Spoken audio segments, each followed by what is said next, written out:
to a Friday and a very special Friday. It is Good Friday, the day that we celebrate a death.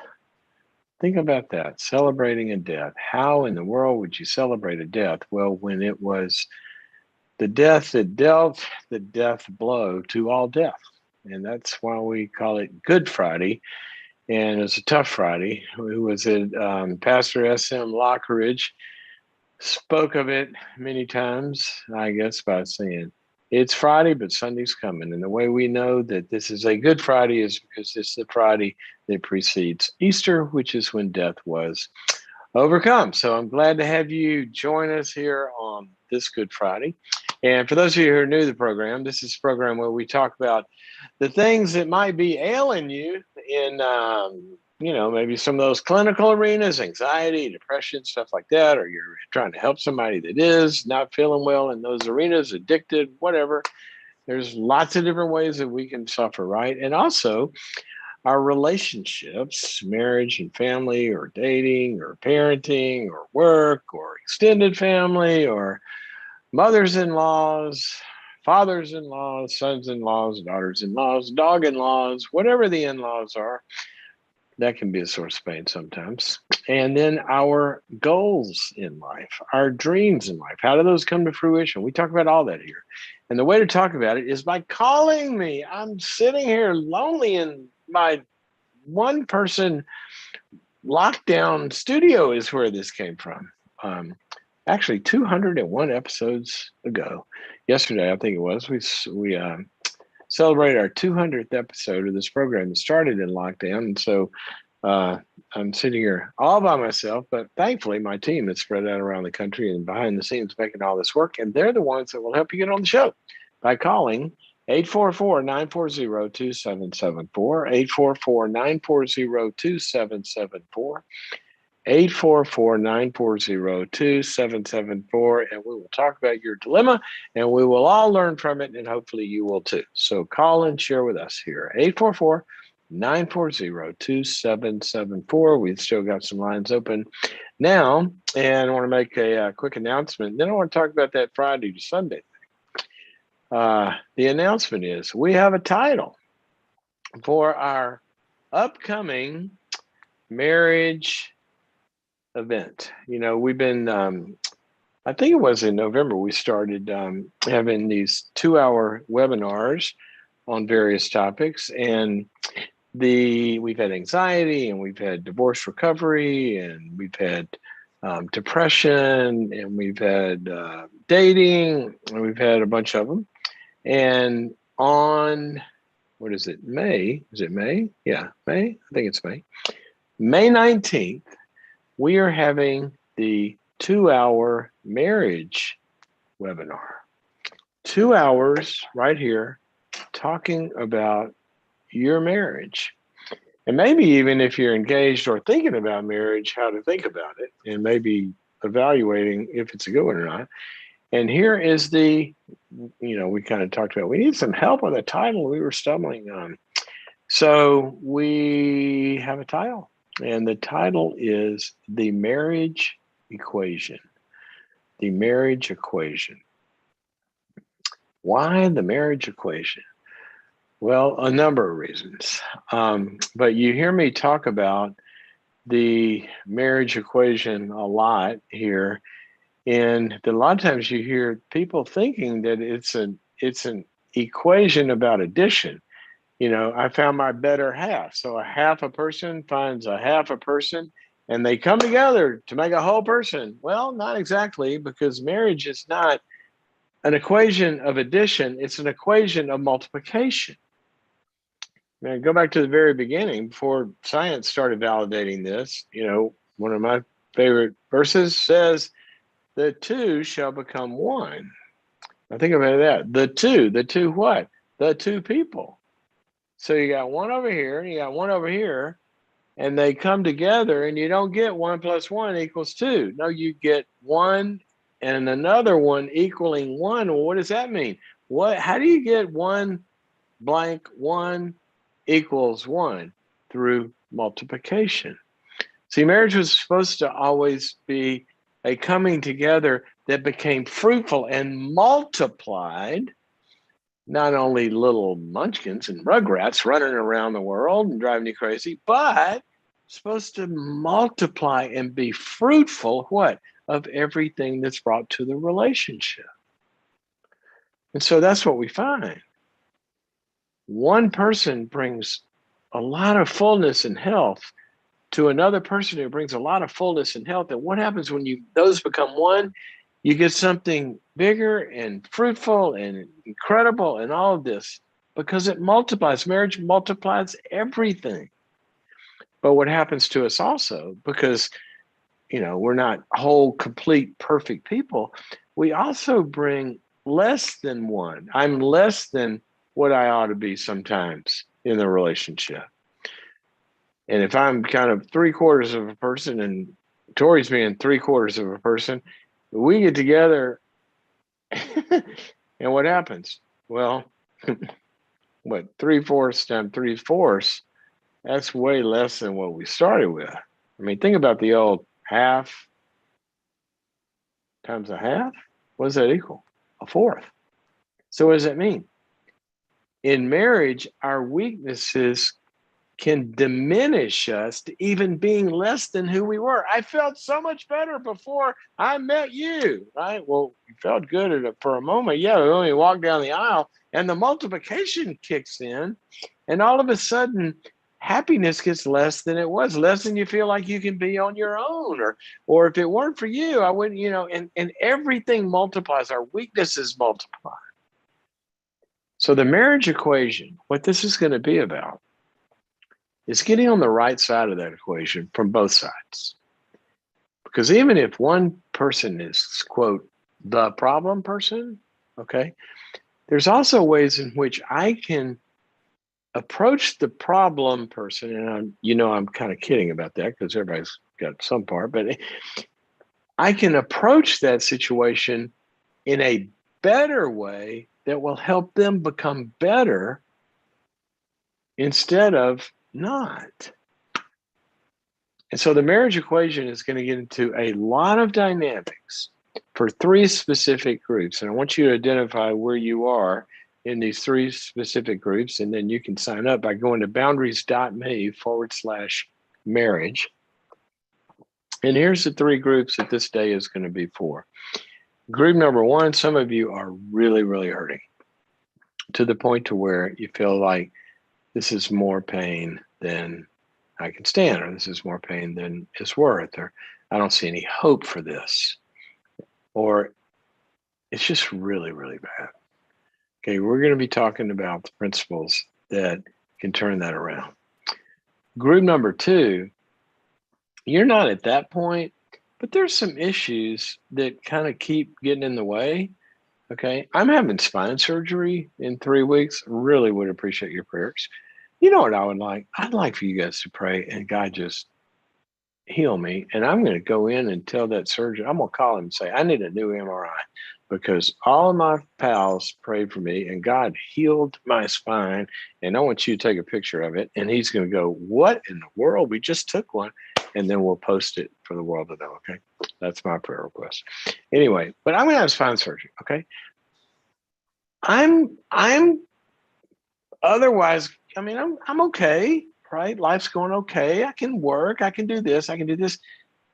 But I can't really walk. I can't really stand. In other words, I'm not totally unable to function, but I'm not functioning in the best way. And sometimes marriage is like that. You're doing okay. You're getting things done. You maybe got kids, you're raising them, and everybody's kind of, but there's this couple of issues that keep getting you from running, keep you from soaring. Sometimes we're in that group that we're doing okay, but I wish we could resolve this one recurring dynamic or this one thing that keeps us from being all we can be. And then there's a third group where you're in a place where we have a great marriage, but oh my gosh, would I love to make it better? Even Tiger Woods works on his game, right? And the best get better. So this day is going to be constructed where we're going to have how that equation works and address specifically all three of those, because sometimes we find ourselves kind of, what do they call those things in your roundabout? We're kind of like not always in one column. So go to boundaries.me/marriage, May 19th. And we did this one a little different. We're going to have this one at 5 p.m. Pacific time. So maybe couples can watch it together if it had to be at work during the day. And if you can't be there at that moment, you can stream it later. So you have to sign up for the live event and then you can watch it later. So gift it to your kids that are going to get married, or to somebody else you know that's struggling, or come yourself. We want everybody joining us on May 19th, the marriage equation. All righty. So before we go to the phones here, let me get the number out. 844-940-2774 is the number to get on the program. 844-940-2774. Sorry, I gotta there. About to knock everything over here. 844-940-2774 to get on the program. And before we go to the calls, I want to talk about Friday and Sunday. All of us humans, whether we acknowledge or not, all of us humans have issues.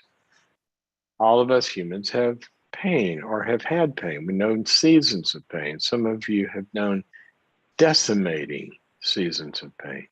Trauma that should not have even ever been included in the list of what people would have to endure.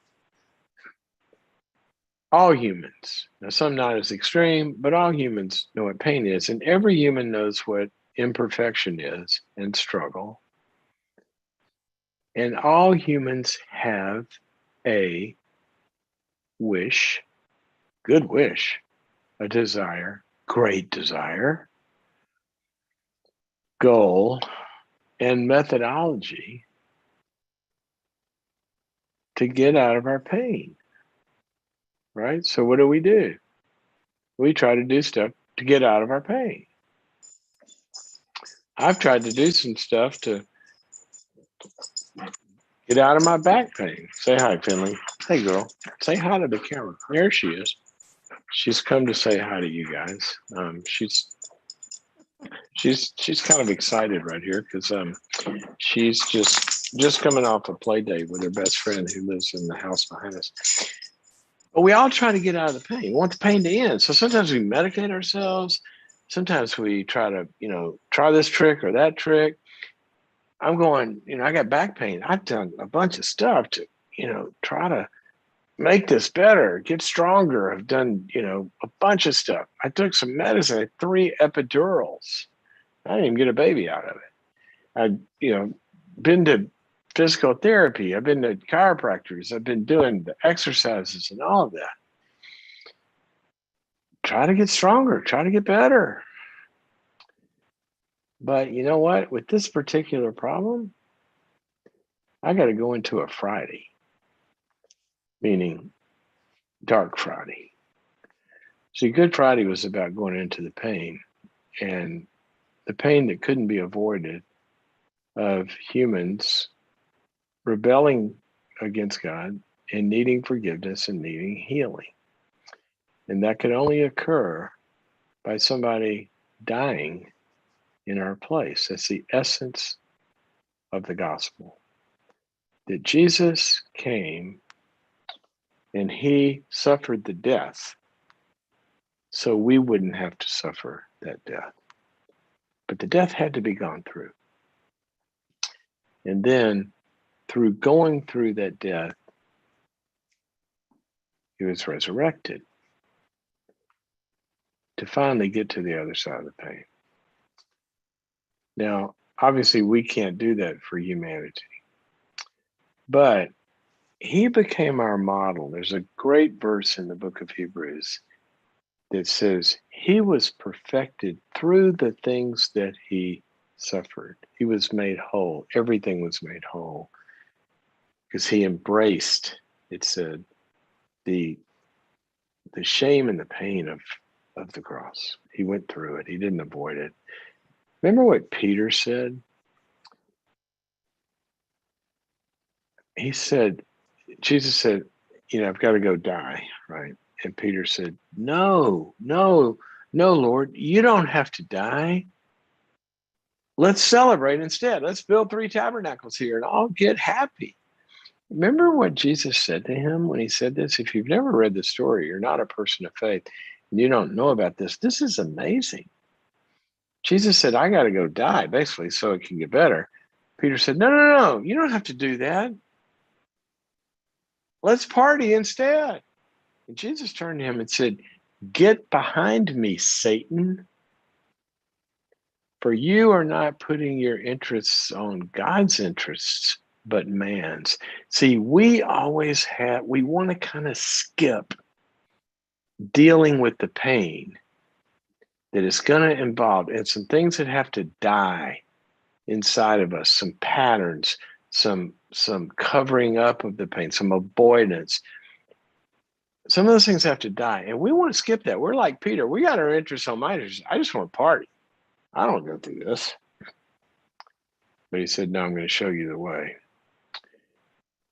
So our reminder today is nobody ever had a Good Friday as a single holiday, guys. I mean, we're not rolling around after 4th of July and looking, hey, it's August, whatever. It's Good Friday. Today's Death Day. Nobody did that. Good Friday only fits in a much better story than death. Good Friday only fits as the first act of a bigger play, where the closing act is a resurrection that negates the death forever and makes it possible for us to have life. Well, as we go through our cycles, and whether it's clinical stuff like depression, we can be Peter. We can try to let's party instead. We can take drugs and street drugs to avoid the pain, or substances, or one more experience of some sort to try to stay away from the pain we're experiencing. Or we can avoid something in a relationship to not have to really deal with that. But then we're going to have not a Good Friday, but a continuous Friday where that death cycle keeps going. Good Friday is when we, like he did, we willingly embrace the suffering that we need to suffer, which is good suffering instead of bad suffering. Bad suffering is suffering that goes nowhere. Good suffering is purposeful death, where we look at what do we have to deal with? What do I have to walk into? What grief do I need to acknowledge? What conflict do I need to acknowledge? What difficult conversation do I need to have, and die to the wish to not have to do that? And when we take on the good suffering, the message is that even things that we thought were dead can come back to life. And that's what I love about Good Friday. As Pastor Lockridge said, it's Friday, but Sunday's coming. So we don't end there. We want to end on the reminder that Sunday's coming. And that's what I love about our faith. It's the only one that really matches the way life really works. And not only does it match it in a metaphorical way, because some people try to reduce this to metaphor. Let me tell you something, people. This is not a metaphor. This is history. This is the history of the universe we're talking about. And the reality of this weekend is that there was one and only one person who came to the earth and said, look, I'm in charge. I made this whole thing. And I'm going to leave the comfort of everything I got because look what's happened here, and I care and I love you. And I'm going to go through this death for you so that if you come with me, you can be forgiven of everything and you can have a life that you never dreamed of having. So let's go. And what we do is we grasp his hand in faith and we die to our old life by saying, okay, I quit trying to be my own God. I quit. I'm killing off Henry as God, and I'm asking you to forgive me and to be my God. And then we are resurrected unto a whole new path. I know it happened with me, and I know it's happened with many of you. And if it's never happened with you, I invite you today to do that, because this ain't a metaphor, guys. This is real. So wherever you are in that path, I would encourage you, and wherever you are in the metaphorical path of needing to face the Friday pain in your life, we're here for you. God will be there for you. Other people will be there for you. But let's embrace the facing and embracing the good suffering. See, I'm tired of the bad suffering. I'm going to go have the surgery. And I did this last year, a stupid knee. I put it off as long as I can. I can't put this off anymore. I can't walk. But my surgeon says it's going to be a good day on April something, 19th, I think. And he said, I'm going to go into the darkness. I'm going to, a few hours later, resurrect and be able to walk. Unless you guys, pray that away. All right. There we are. There's our thought for the day. 844-940-2774. 844-940-2774. And speaking of marriage, remember the marriage event, boundaries.me/marriage to sign up. We're going to talk to Alicia, who's calling us from Wisconsin. Alicia, welcome to the program. Oh my gosh, I feel like I won one of those radio shows and I just won $1 million. Thank you so much for taking my call. Alicia, wait a minute. If I get this right, you won and you're going to send me $1 million? That's, now it feels like I think won. It's the other way. I think it's the other way, Dr. Kyle, but All right. Well, give us your address and, I'll send you how about I send you a free ticket to the Marriage Equation? How about that? Oh my gosh. Merry Christmas, Happy Easter. I won the radio show. Thank you so much. How about that? You did it. Okay. So yes. tell me why you called. Tell me why you called. Your sweet attendant helper guy was helping me narrow it down so I don't waste time. So this is my question. I wrote it down. My sweet How can I have a healthy marriage? Guy. His name is Albie, and now I have a new name for him. My sweet attendant. I did not want to call him the wrong name. So I was like, I think it's Albie, but I. Albie is our, it's kind of our techno wizard producer that makes all this stuff. We're pulling in YouTube and Instagram and Facebook into a single kind of piece of equipment that makes it all work. And now I get to talk to you, and you're on the yay, Albie. Okay, so let's get back to Alicia. Tell me your question. Yeah. How can I have a healthy marriage and set healthy boundaries if my spouse does not want me disagreeing with him? And he equates respect with obedience also. And I think I have a control issue. Okay, go.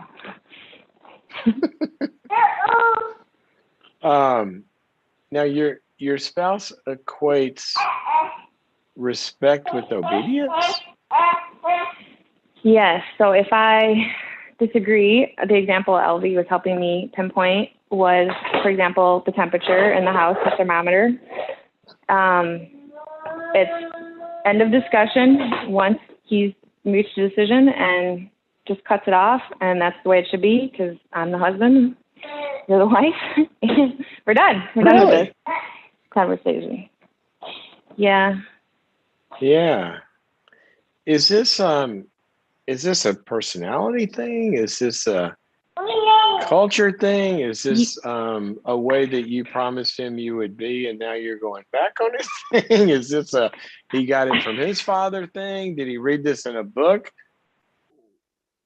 A little bit of all the above. He has been more, I'd say, conservative in his approaches lately. His dad is very controlling with his mother, and I have pretty much acquiesced a lot in our marriage. But once we had a kiddo, it's like I kind of I don't know. I kind of was like, I don't want to keep doing this unhealthy anger. Okay, I passively acquiesce and we move on, whatever.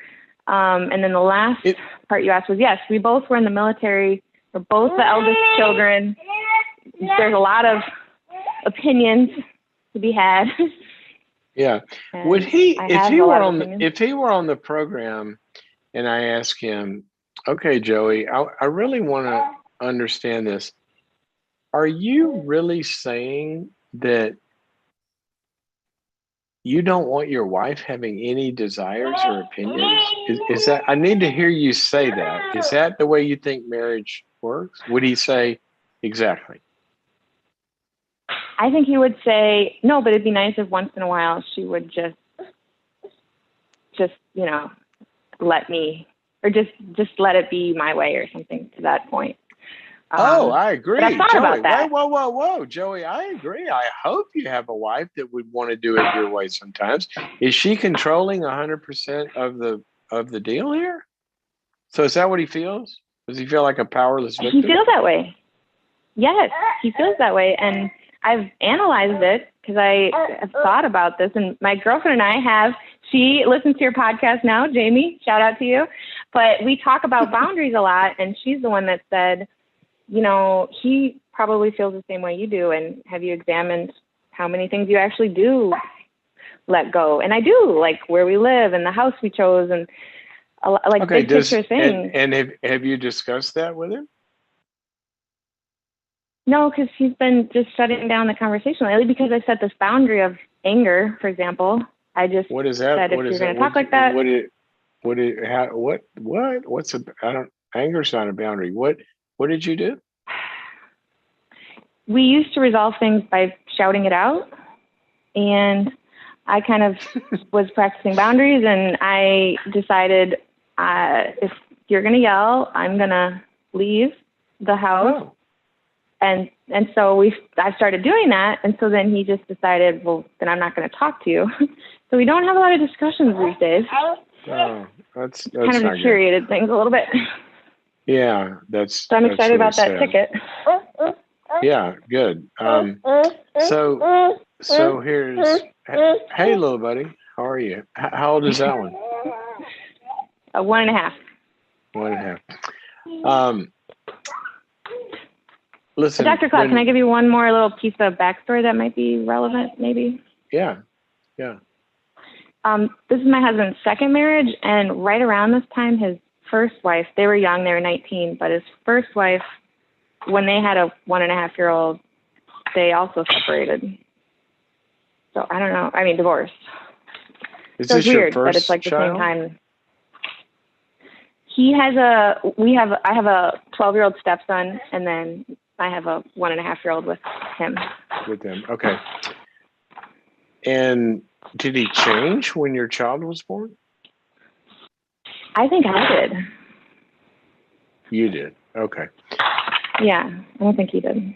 I think I just was like, I don't want to keep fighting like this. Yeah. So tell me real quick, and try to make it quick. What have you said so far? What have you tried? Leaving when he yells, bringing up marriage counseling. What happens when you bring up marriage counseling? He actually said he didn't know if he wanted to go that route. He's like, look at a mediator for divorce, actually. But we actually had a big conversation just last night and kind of made some headway. But we did talk. Whoa. How did you make headway? What happened? Something worked. He had thrown out, this is an example, he said we didn't agree on a compost pile. He threw my compost pile out. I was like, do you feel that you don't get to make decisions and that I'm unfair or something? And he's like, yes. And he just kind of went on a rampage about all the ways he felt that way. And I've been reading Nonviolent Communication by Rosenberg, also with Your Boundaries book, which has been really helpful. I'm kind of just communicating less violently, as he would say. And he just kind of vented to me, and I tried not to take it personal. And that's good. Yeah, and that's good. Yeah, so Yeah, it was the first time we've had a conversation in 6 weeks. That was good. And y'all, oh, that's beautiful. So you guys got a little closer. You said headway. I'm sorry, what did you say, Dr. Club? You got a little bit what? You said you got a little closer than you were. You made a little headway, you said. Yes. Okay. All right. Here's one thing that you've said that I think would be important. I would go to him and say, you know what? I've been really struggling in our relationship. At times I've not known what to do. I want to be better for you. I want to be better for me. And last night, something happened that I think was really good. Instead of fighting each other, we actually sat down and listened to each other to try to find out where we were coming from. And I'm wondering if you felt that same thing. Did you think our listening to each other helped? And my hunch is, you said you made headway. You'd say yes. Say, how can we build on that? Let's start with, instead of starting with coming to conclusions as the first goal, what if we started with, we're going to try to just listen to each other to really understand where the other one is coming from, what they're feeling, what it's like for them. Why don't we try that?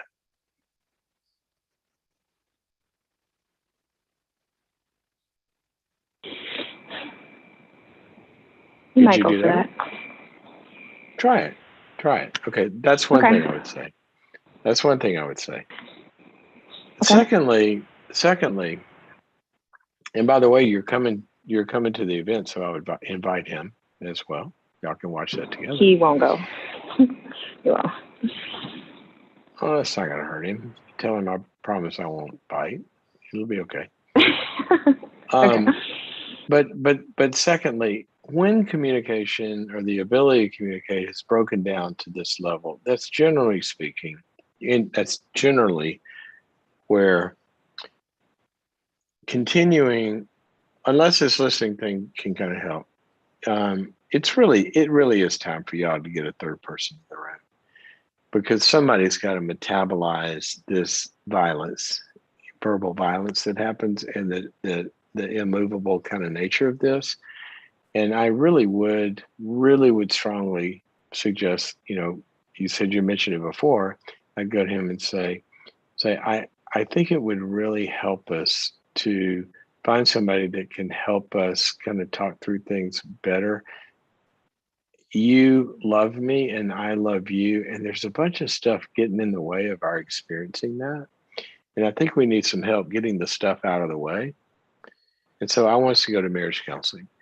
And then if he says no, say, okay, well then I'm going to go to marriage counseling. And I'm not going to individual counseling. I'm going to marriage counseling.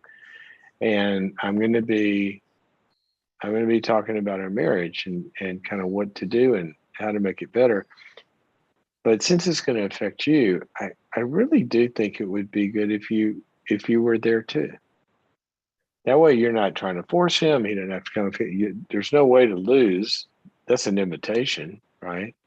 You're still going to go, right? But you get to invite him in.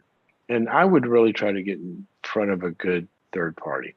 The third thing I would do is I would want to sit down. I'd want to sit down with him and say, how do you think we're doing? And how do you think we could do better? And then if he says, well, if you do whatever the hell I tell you to do, which is kind of how it sounded like you were saying, I'd say, well, I want to make it better. I'm not able to just do whatever you tell me to do. I mean, at some point I'm a person, right? I mean, that's not going to work, but I want to make it better. What are some other, and explore, what are some other ways we can make it better than just having me salute? And just try to engage him in that. But your boundaries are very good. There's nothing wrong with saying, look, I can't live this way and not be a person. You married a person. I've got ideas, I have wants, I have desires, and I want it to be better than fair. I want it to be good for both of us. Right. But it needs to be good for both of us. And I think we can find that, but we're not going to find it. It's not going to be good for both of us if it's not good for me. And it's not going to be good for both of us if it's not good for you. So we need to find a way to meet each other's needs. But I would tell him this, and this is just a fact. I have never seen a marriage that operated in the way you described that he wants it to operate. That you do whatever he tells you. And I have never seen one of those work well, or even many of them even work out. Is he a person of faith? He is. Okay. Well, if I were talking, go ahead. His mom and dad definitely have more of that. Okay. So he's not playing the faith card in any of this. He is. Ephesians 5:22 at me the other day. Okay. Well, I was going to say, you know what? I think you need to go read Ephesians 5. And he would say, yeah, Ephesians 5:22, right? Ephesians 5 says, husbands, love your wives as Christ loved the church and gave himself for her. Died to everything to serve her, to wash her feet, to provide for her, to build her up, to become all that she's supposed to be. That's his role. So I don't know how that fits with turning somebody into a, servant. He said, I don't call you servants anymore, but friends and a bride. So anyway, that's a few thoughts. Okay. I got to run to some other callers. Okay. But I hope that's a start. Thanks again, Dr. I really do think I'll need some help. And give, what did you call Albie? Your sweet little helper? What did you call him? Manager helper guy. Yeah, helper guy. That's what it was. Albie. Yeah. Get Alicia's info, and we're gonna send her we're gonna send her a ticket. Okay. Oh my gosh. Thanks again. I love that. Okay. And thank you, Albie, sweet little helper guy. This is gonna have legs on our team, I promise you. Okay. Where are we? Okay. Let's go to Kay, who's calling us from Kentucky. And she has a question about her kids. Kay, welcome to the program. Yes. I need to make a will. Mm-hmm. And every adult needs to make a will. There has been a lot of hurt and a lot of dysfunction in the family for many years. And I haven't done it because initially when I was going through the divorce over 30 years ago, wow. My lawyer said I couldn't do it. Well, they were minors, but now that's long gone. And you couldn't do a will because your kids were minors? Yeah, he said, everything would go to, as far as custody and everything would be determined. Anyway, that's okay. It doesn't matter. So it's been 30 years. Are you still now? Are you single now? You've been single for 30 years? Yes, I've been single for over 40 years actually. Okay. And how old are the kids? I mean, it was so bad in their 30s and early 40s. I've got Okay, two and how? kids, and 2 kids. Okay.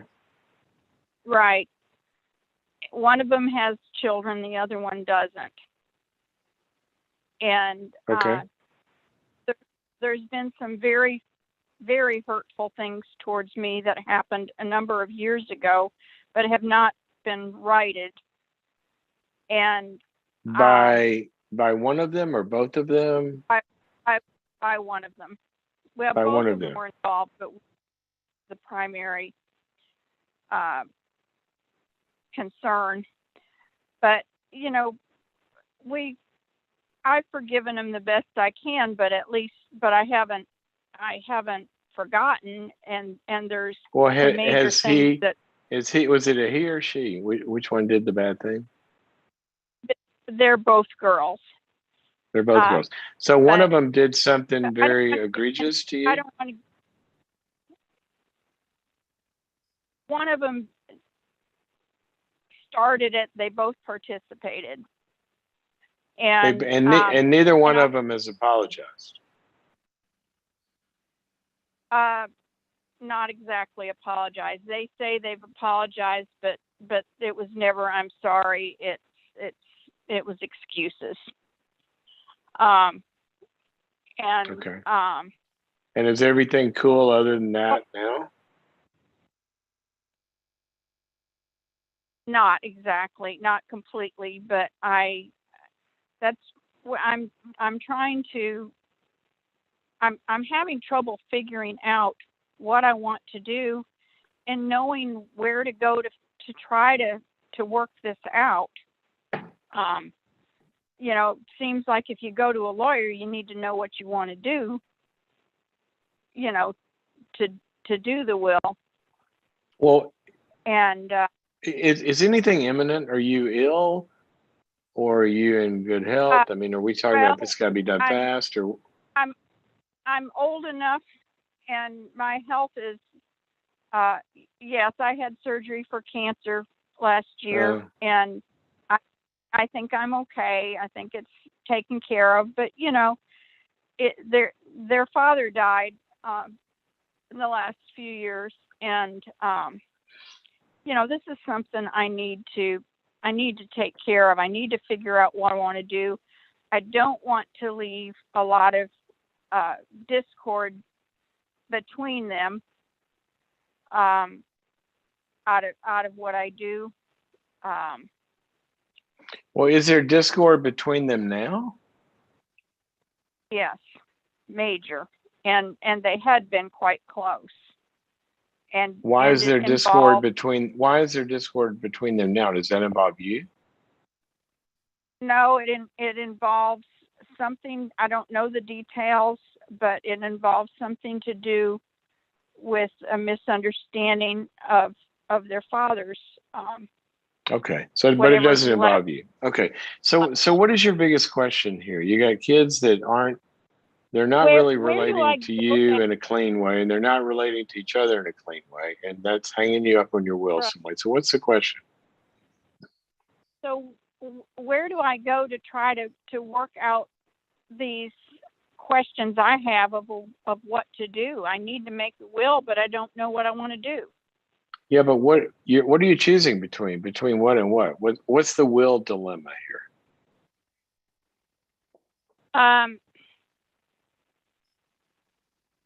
It's do I leave equal portions to my kids? Do I leave more to the grandkids who are the kids of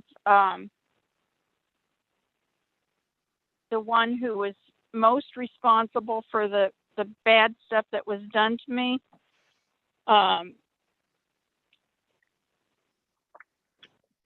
It's How old are the grandkids?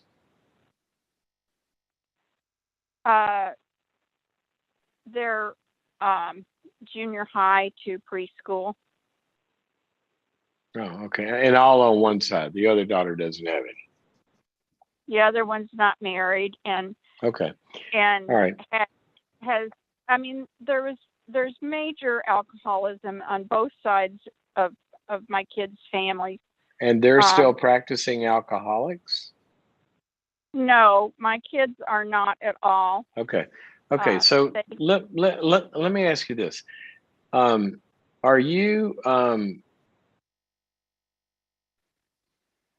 why are you, why, what's the easiest way to ask this? Are you thinking of other options besides your kids and grandkids? Do you have to leave it to your kids? Is I don't have to, but I want to leave it to my kids or grandkids. I mean, I could even leave it all to the grandkids. You know, Are we it talking about just life altering? Are we talking about life altering sums of money here? Would it change anybody's life? I have a house. I don't have a lot of money beyond that. So no, Okay. it wouldn't. It would um So the house would would probably be change sold. The house would be sold, and they would divide that up. Is that kind of the way you're looking at it? either that or live in it. Um, Well, both it's of them, nicer than not together, right? no, no, not together. Okay. Uh, Here's what you I know, would like do. Here's what I would do. I would, for the moment, I would separate these two issues. You know, the will and what's going on with them. Okay. mhm, And I would, first thing I would do is I would, you know, you can change a will, right? But first thing I would do mhm, is go do something so it doesn't end up where somebody else is deciding this, probate courts or something like that. So I would go right. do something, you know, I'd put it in a trust with an executor that might be able to evaluate who should get when, where, and for good reasons or bad, whatever. But just protect it. But then what I would do is it's probably time, you know, if you're in the latter seasons of your life, it it Mhm, really would be time to face to do everything possible to try to resolve the conflict that exists. You want to go into this mhm, decision, you want to go into this decision hopefully with a clean slate, and it doesn't feel clean yet. Okay. mhm, Now, if you say or think, I don't think it could get clean, well, it can get clean from your side. In other mhm, words, you can do everything possible. In as much as it depends on you, as one of my favorite verses says, you can be at right. peace with all of them. And so, what I would do is I'd say, look, guys, um, you know, I'm getting on up there and I'm not going to be around forever. And I want to make sure that for my sake and for yours, that when I leave, that, you know, we're good, that we've talked things out and everybody's good and there's not a bunch of stuff and regrets and all that kind of stuff. And I'd like for us to find somebody good to sit down with and let's just try to get let's try to get clean. Whatever you've got that's unresolved with me, I'd like to hear it. I've got a few things that are unresolved with you, and I'd like to work through those. So I would want to work on that first, or Mhm, parallel separately, and then mhm, depending on that how that went, that's going to mhm, inform how you feel about entrusting them with what. mhm, Now mhm, here's another principle I want to give you. When I think of, you know, when uh, my will, okay, what I'm going to leave to whomever, right? And Tori and I have, you know, we've worked hard on that. And, you know, you go to the trusts and attorneys and all that, and talk to them and you strategize mhm, and say there. Here's the way I think about this. Look, nothing I own is mine. It's God's. mhm, Do you come at this right. from a faith perspective or not? Oh yeah, very Okay. much. Okay. So none of this is mine.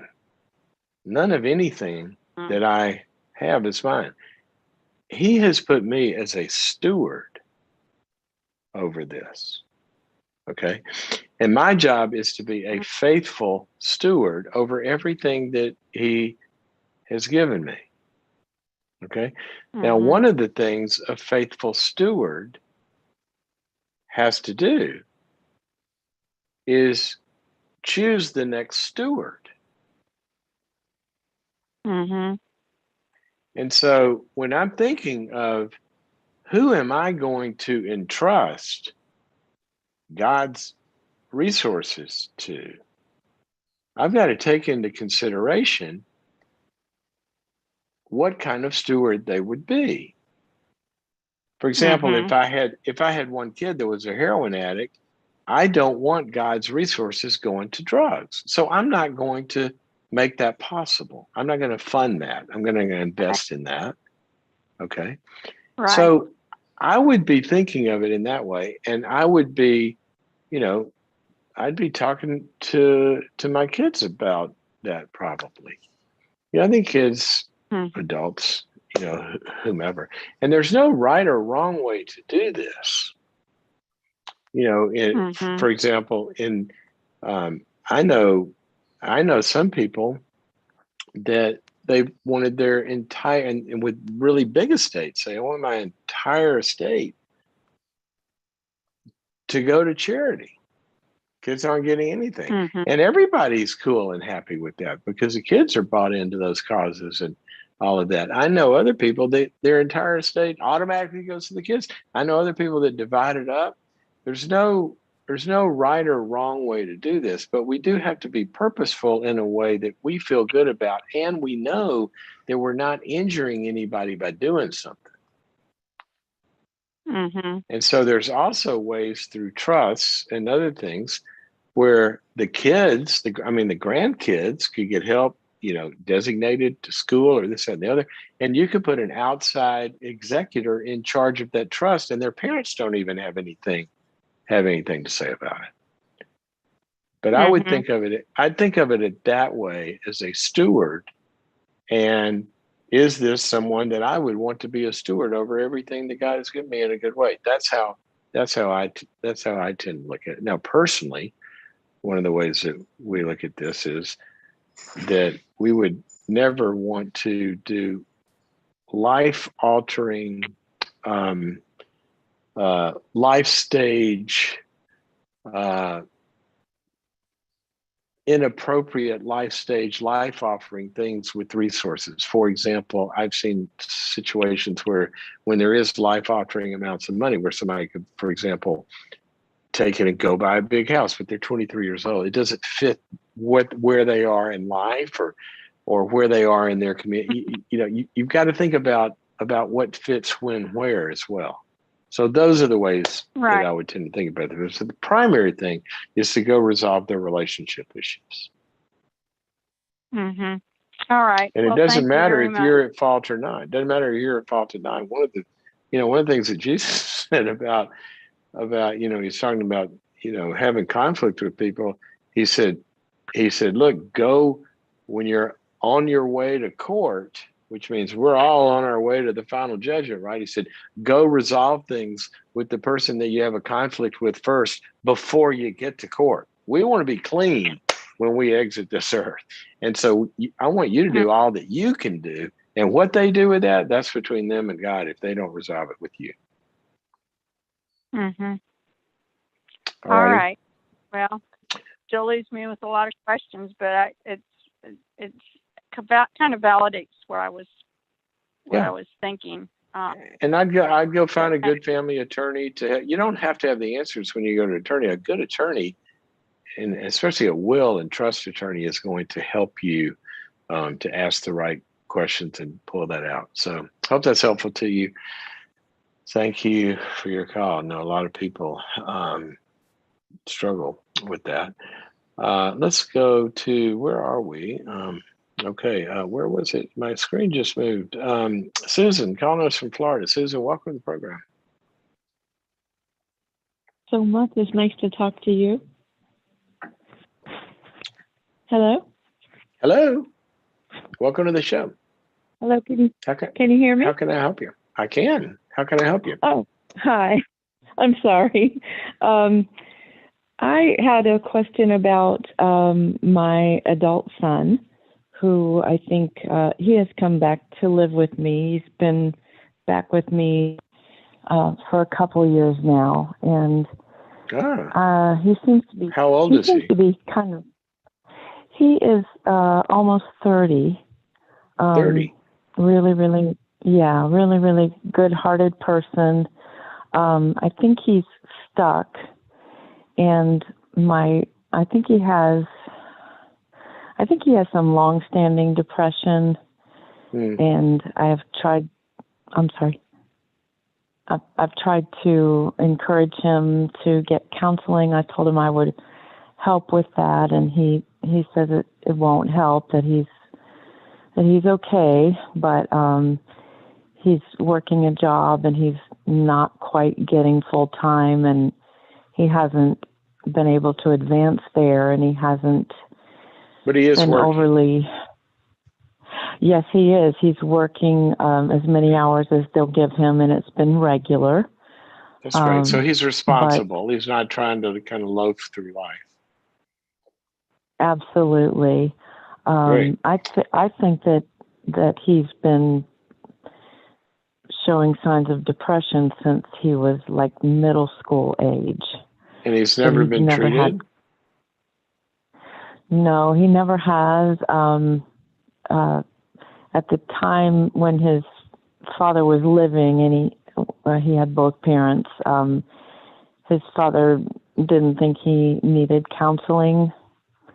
And then when his dad passed away, maybe about 15 years ago, I wanted him to get some grief counseling, and he really, really protested, didn't want to. So I am not sure. Okay. What happened? Did he go to college? No, he started in community college and just didn't have any follow through, and didn't continue with that. So just as working is very dissatisfied, not much of a social life. Okay, but he has been working since he quit school. He has, yes, sir. Okay, all right. Well, it sounds like to me, if you ask him, so how are you feeling about life, kind of where you are, where you're headed, hadn't talked in a while about this, how do you think it's going? What would he say? When we talk about that, which is fairly regularly, he says he really would like to go to school, and he's got some really terrible feelings of regret that he's waited this long. But on the other hand, I try to encourage him to make weekly goals, and he has not acted on any of those. Yeah. Okay. He probably does need, in my experience, I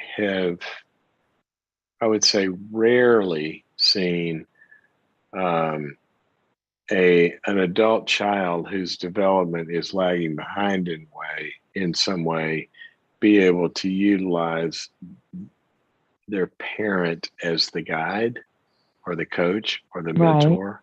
Okay. Because if you think about it, it's kind of like, it's sort of like physics working backwards, right? Where, you're talking about somebody who the developmental step we're trying to get them to is adulthood, right? And now he's come back because he hadn't made his adult life, in his view, get to where he wanted it.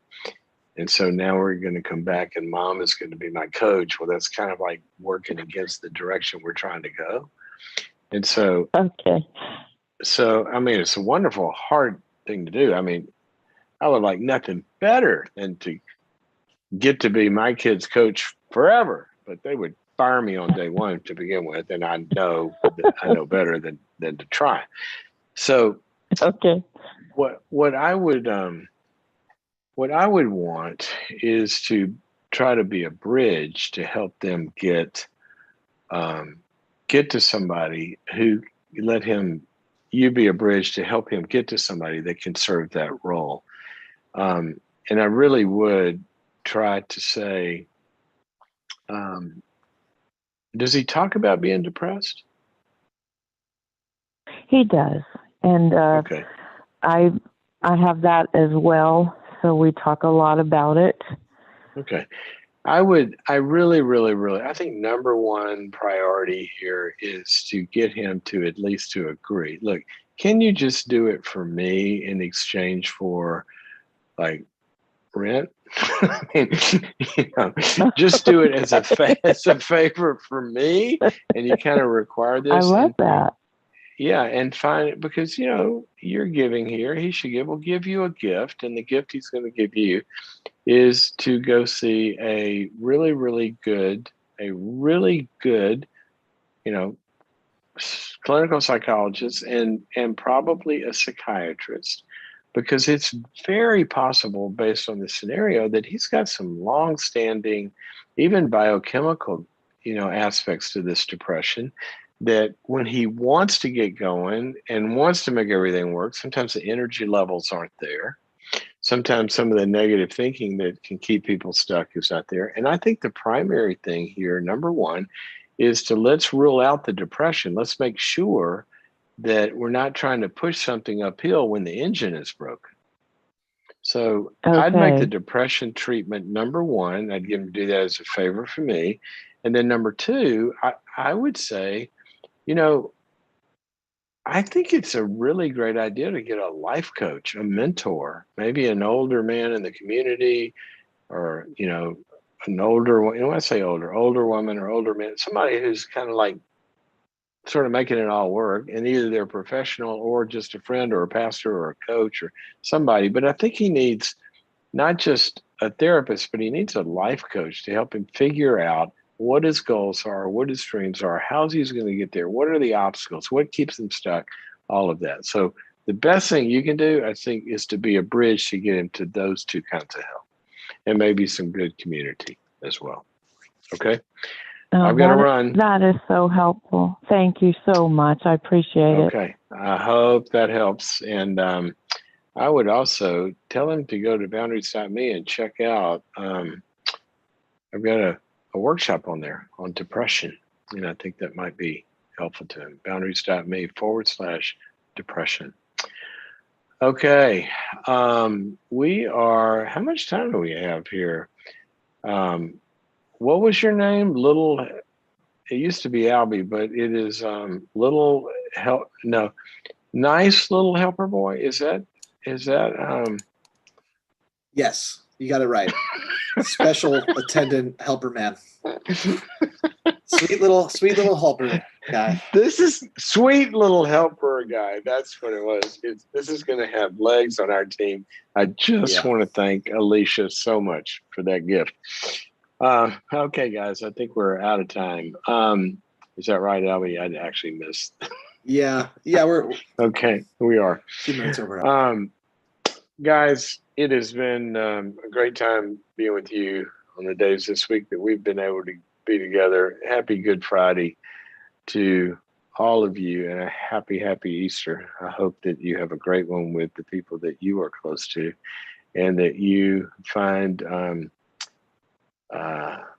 your own resurrection this Holy Weekend. If it's some pain that you're in, I hope that you find the next door and the next step to life in that.